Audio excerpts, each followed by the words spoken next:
المشاهدين الأكارم، السلام عليكم ورحمة الله تعالى وبركاته. أحييكم من الفضائية الإريترية وأقدم لحضراتكم نشرة الأخبار نستهلها كالمعتاد بأهم وأبرز العناوين.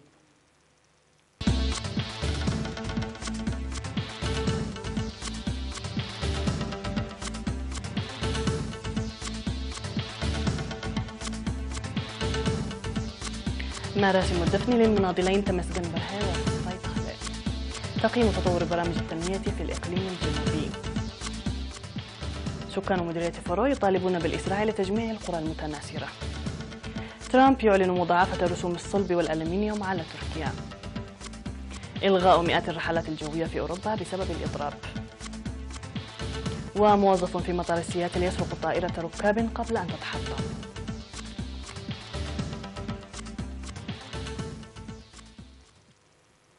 من العناوين إلى التفاصيل، أهلا بكم. جرت مراسم دفن المناضلين العميد تمسجن برهة والمدير العام تسفاي تخلع اليوم 11 من أغسطس في مقبرة الشهداء بالعاصمة أسمرة بحضور فخامة الرئيس إسياس أفورقي وكبار مسؤولي الحكومة والجبهة إضافة إلى رجال الدين والمواطنين. ووضع في مراسم الدفن كل من سكرتير الجبهة الشعبية للديمقراطية والعدالة سيد الأمين محمد سعيد، ووزير الحكومة المحلية سيد ولدن كيلا برها، وقائد هيئة أركان قوات الدفاع الفريق فيليبوس ولد يوهانس، وكذلك أسر الشهيدين وضعوا أكاليل الزهور. وفي قراءة لتاريخ المناضل الشهيد تمسجن برهة، التحق بصفوف جبهة التحرير الإريترية في أبريل عام 1965 وخدم في القوات المقاتلة إلى سكرتير فصيلة في عام 1967، وانضم المناضل العميد تمسجن في عام 1971 إلى قوات التحرير الشعبية، وعمل خلال مرحلة الكفاح المسلح في إدخال التدريب العسكري الحديث وتأسيس وحدات الأسلحة الثقيلة، وخدم بمختلف المسؤوليات كمقاتل ومدرس ومسؤول جهاز التأهيل والتدريب وقائد وحدات الأسلحة الثقيلة. وبعد الاستقلال عمل حتى يوم وفاته المنسق الأعلى لهيئة التدريب والتنظيم للأسلحة الثقيلة بوزارة الدفاع.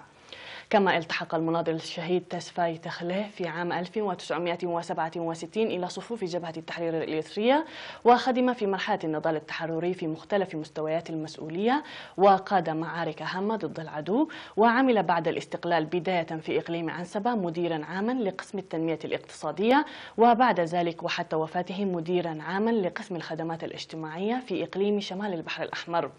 وتعرب وزارتي الحكومة المحلية والدفاع عن بالغ حزنهما لوفاة المناضل العميد تمسجن برهة وكذا المناضل تسفاي تخلع، وتقدم تعازيهما الحارة لأسرتهما وزملائهما ورفاقهما.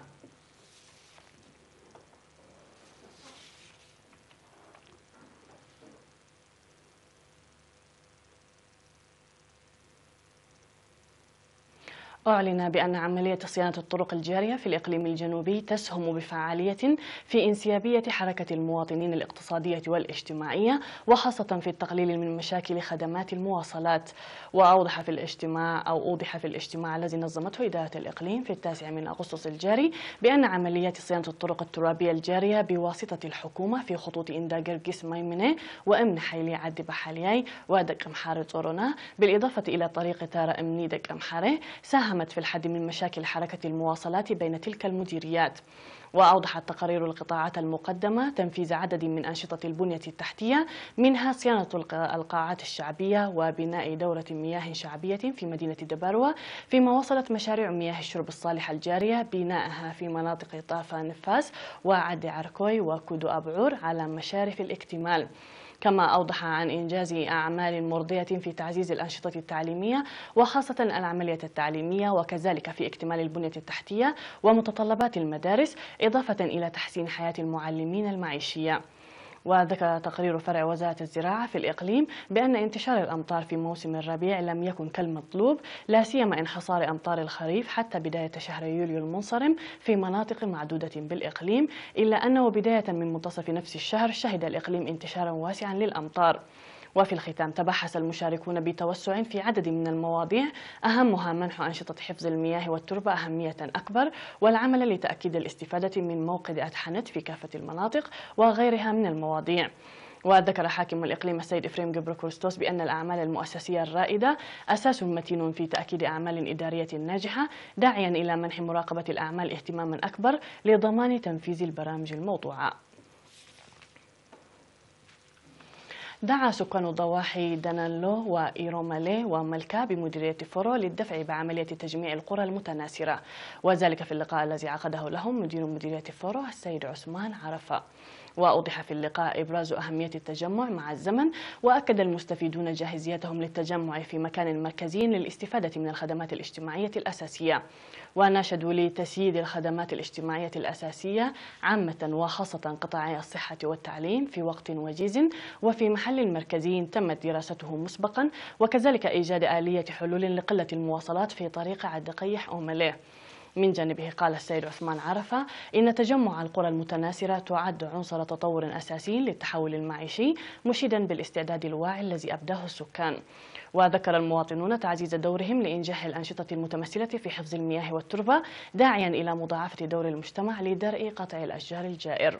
هذا ويقطن ضواحي إيرومالي وملكا ودانانلو حوالي 2000 مواطن يزاولون حرفتي الرعي والزراعة.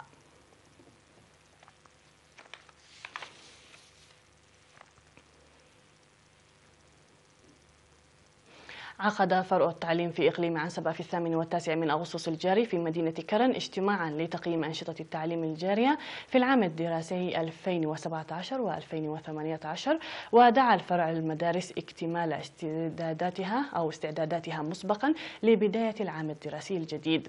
وشدد القائم بأعمال الفرع الأستاذ محمد علي عمر عبد الله في الكلمة التي ألقاها على إجراء دراسة دقيقة للمدارس الابتدائية قبل تحويل الطلاب إلى المدارس المتوسطة، والتعرف جيدا على المدارس التي تحتاج إلى فصول إضافية من أجل تعزيز فعالية العملية التعليمية. وذكر الأستاذ محمد عمر للحفاظ على الإيجابيات ومنح اهتمام أكبر للتعرف والتقليل من التحديات والنواقص، داعيا المعلمين للعمل بقوة لإنجاز المهمة المرتكزة على الضمير. وتبحث المشاركون بإسهاب حول تنفيذ البرامج وأهمية وجود مساعدات النظام التعليمي والجوانب الإيجابية والسلبية للمشرفين التربويين، وأسباب تدني مستوى الكفاءة الإدارية للمدارس وأوضاع البنية التحتية للمدارس، إضافة إلى نقاط تساعد في تحول أو تطور القطاع مستقبلا. وقدموا آراء وتوصيات بناءة من ضمنها تعزيز دور اللقاء الثلاثي وإجراء دراسات للتأكد من المناطق التي محت الأمية، ومنح اهتمام أكبر لقلة مدرسي لغة الأم، وتنفيذ عملية تقرير المدرسين الجدد وكذا القدامى من وإلى المناطق والمدن مسبقا، وغيرها من التوصيات والمقترحات. وفي الكلمة الختامية التي ألقاها المدير العام لقسم الخدمات الاجتماعية في الإقليم السيد تسفاتيون جرماي، دعا فيها كافة الجهات التعليمية لبدء العام الدراسي 2018-2019 في أوانه بتنسيق القدرات والإمكانيات لإنجاز العملية التعليمية.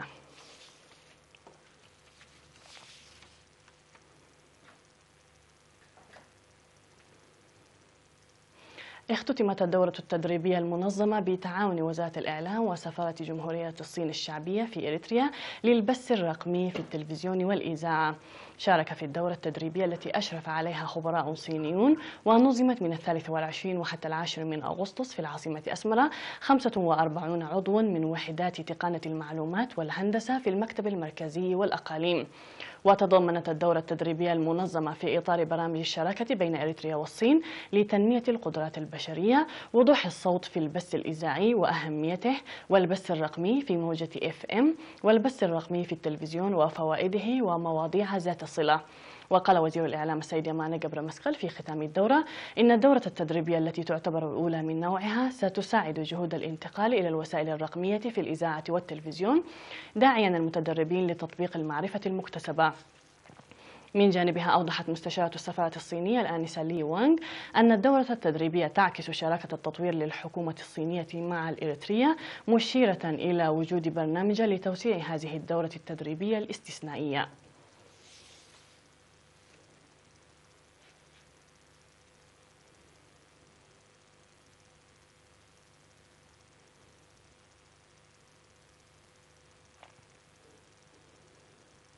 مشاهدينا الكرام، من الأنباء المحلية إلى الأنباء العالمية بعد هذا الفاصل.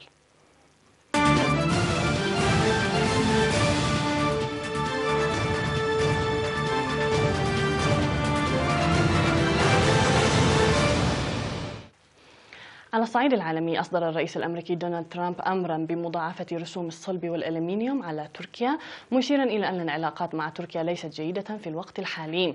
وقال ترامب في تدوينة عبر صفحته الرسمية على تويتر أنه سمح بمضاعفة رسوم الصلب والألمنيوم على تركيا في حين تنزلق عملتهم، وستصبح بموجب ذلك رسوم الألمنيوم على تركيا 20% ورسوم الصلب 50%.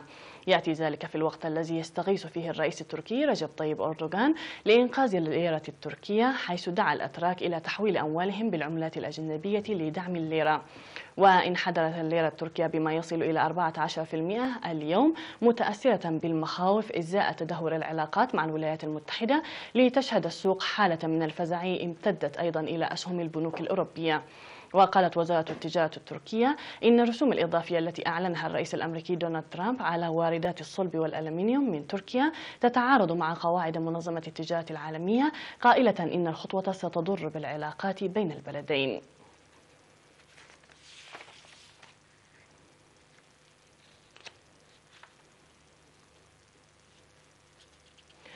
نظم طيارون أكبر إضراب في تاريخ شركة ريان إير للطيران في ذروة موسم العطلة الصيفية للمطالبة بعقود جديدة تتضمن أجورا وظروف عمل أفضل.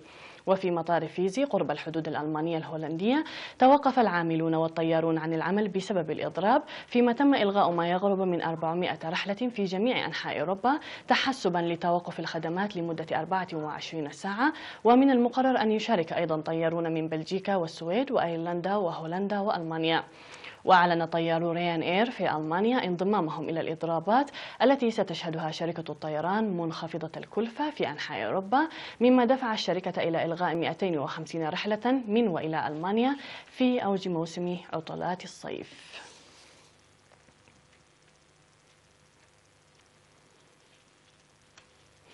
قالت شرطة مدينة سياتل الأمريكية إن موظفا في شركة طيران سرق طائرة من مطار سياتل تاكوما الدولي، ولاحقته طائرتان تابعتان للجيش الأمريكي قبل أن يسقط بها على جزيرة في بوجيت ساوند. وكتب قسم الشرطة في مقاطعة بيرس بولاية واشنطن على تويتر يقول إنه لا يوجد مؤشر على أن الواقعة التي حدثت عمل إرهابي. وكتب المطار على تويتر أن الطائرة لم تكن تقل ركابا، وأن العمليات استؤنفت في المطار. وقالت شركة ألاسكا إير على موقعها الإلكتروني إن الطائرة، وهي من طراز بوميارد كيو 400، وتعمل بمحرك توربيني مصممة للرحلات القصيرة، ويمكنها أن تقل 76 راكبا.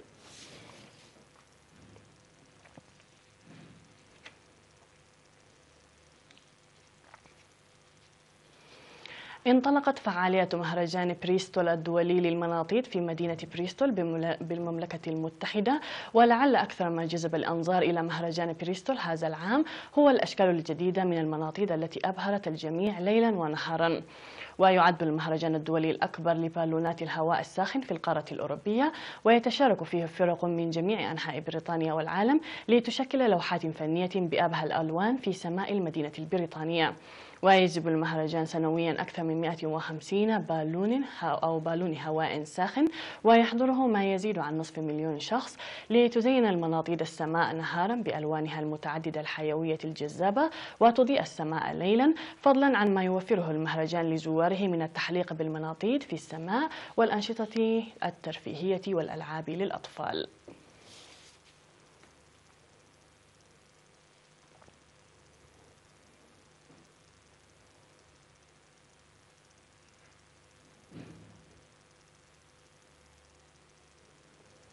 نهاية النشرة مشاهدينا الكرام، شكرا لكم على حسن المتابعة، تحية لكم أينما كنتم، إلى اللقاء.